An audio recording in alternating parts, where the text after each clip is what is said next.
नमस्कार, मैं सतीश भारद्वाज हलचल के इस अंक में आपका स्वागत है। नगर के कुछ प्रमुख समाचारों की सुर्खी लेकर आपके सामने उपस्थित हूँ। कोविड-19 के 123 नए केस मिले, 2 ने अपनी जान गंवाई। पीएम मोदी के जन्मदिवस पर रक्तदान शिविर का आयोजन। लायंस क्लब ने बबैल गांव के स्कूल में 15 पंखे डोनेट किए। पर्यावरण नियंत्रण अध्यक्ष के पानीपत आगमन पर इंडस्ट्रियों के बॉयलर रहे बंद। कृषि विधेयकों का विरोध कर रहे किसानों का प्रदर्शन शांतिपूर्ण रहे, इसके लिए पूरे नगर में 7 डीएसपी रहे तैनात।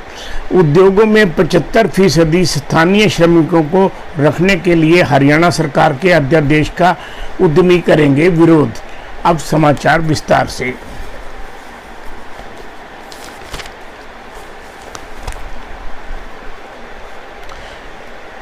पर्यावरण प्रदूषण नियंत्रण के अध्यक्ष भूरेलाल का पानीपत में 3 घंटे का प्रवास अफसरों पर नहीं, उद्योगों पर भी भारी पड़ा। अफसरों ने अध्यक्ष भूरेलाल को भी अन्य अफसरों की भांति चाय नाश्ता कर चले जाने वाला अफसर समझा। यदि अधिकारियों को उनकी कार्यशैली का जरा भी ज्ञान होता तो कम से कम ऐसी व्यवस्था तो कर ही देते कि उनके अवलोकन के समय कहीं कोई कमी न दिखाई दे। लेकिन लगता है अफसरों की कार्यशैली के बारे में जानते ही नहीं। वह औपचारिकता में विश्वास नहीं रखते, वह अपने दायित्व का निर्वहन पूरे मनोयोग से करने के आदी हैं। इसलिए दुर्व्यवस्था से उनका नाराज होना स्वाभाविक था। इस अवसर पर नगर निगम, प्रदूषण नियंत्रण बोर्ड व प्रशासनिक अफसरों को उन्होंने जमकर लताड़ लगाई। अगला समाचार।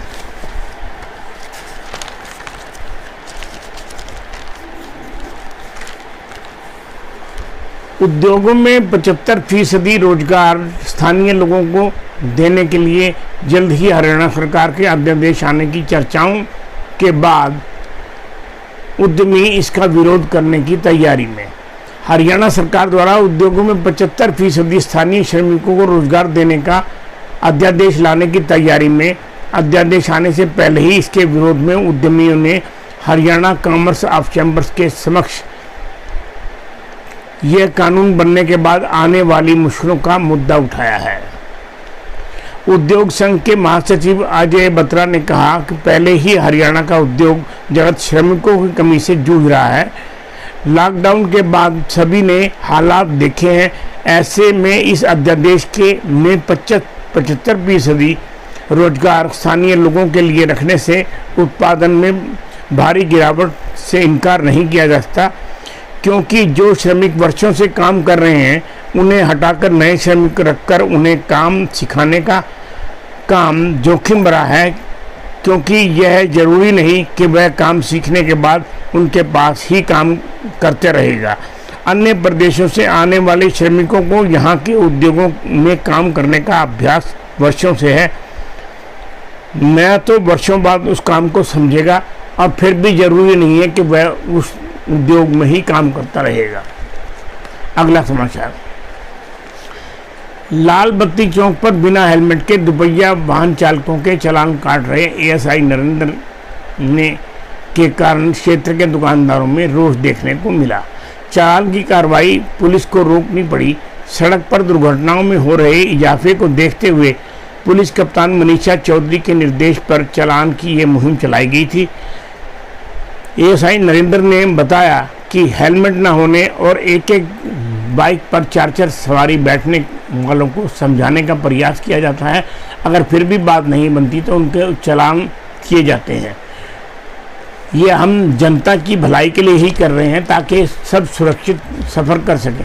अगला समाचार। गोहाना में 3 घंटे राष्ट्रीय राजमार्ग जाम। प्रशासन की सूझबूझ से कोई अप्रिय घटना नहीं घटी।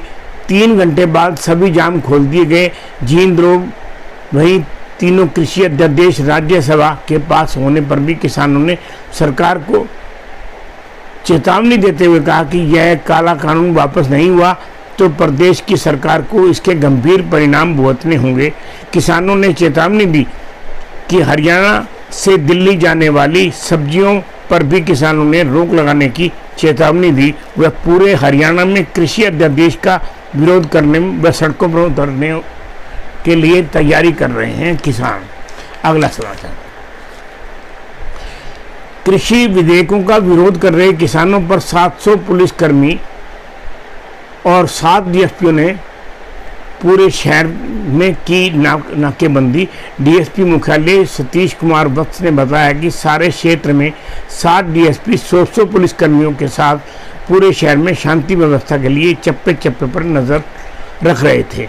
सेक्टर 29 डीएसपी वीरेंद्र सिंह सैनी ने तैनात रहे और DSP Sandeep Matloda, DSP Aniruddh Chauhan Rohtak Panipat highway पर व डीएसपी संदीप को थाना चांदनी बाग क्षेत्र में व डीएसपी क्राइम राजेश फोगलाट और डीएसपी विजेंद्र सिंह को समालका क्षेत्र में ड्यूटी पर रहे। डीएसपी पूजा डाबला के पास रिजर्व फोर्स का चार्ज रहा और प्रत्येक डीएसपी के साथ स्थानीय थानों के प्रभारी भी रहे। उन्होंने किसान आंदोलनकारियों से शांतिपूर्वक प्रदर्शन की अपील की और जो काफ़ी हद तक सफल भी रही। अगला सवाल,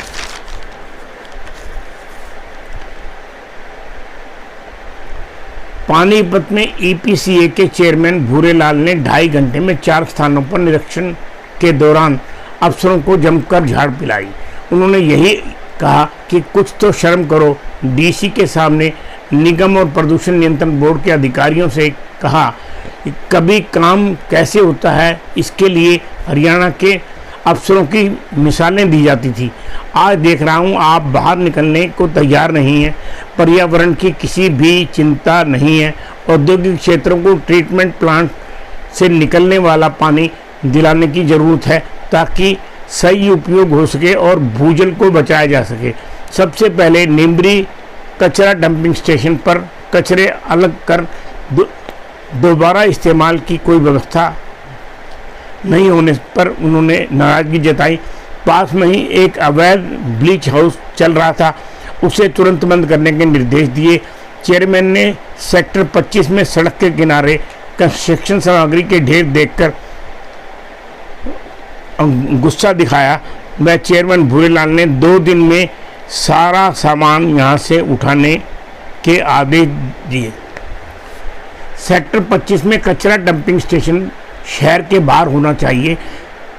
नेशनल हाईवे पर चिमनी से निकलता काला धुआं देख प्रदूषण नियंत्रण बोर्ड के सचिव को फोन कर उसे सील करने के आदेश भी भूरेलाल ने दिए। सड़क निर्माण के समय पानी छिड़काव न करने पर उन्होंने प्रदूषण नियंत्रण बोर्ड सोनीपत के रीजनल अफसर को national highway authority of India पर 5 लाख का जुर्माना लगाकर रिपोर्ट भेजने को कहा।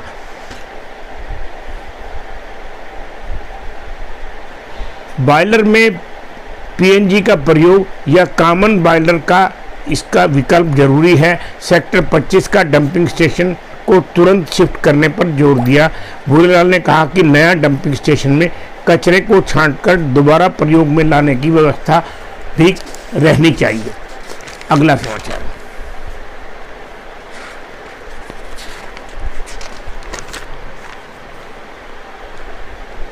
हलचल के इस अंक में इतना ही। कल के हलचल के अंक में फिर मिलेंगे। नमस्कार।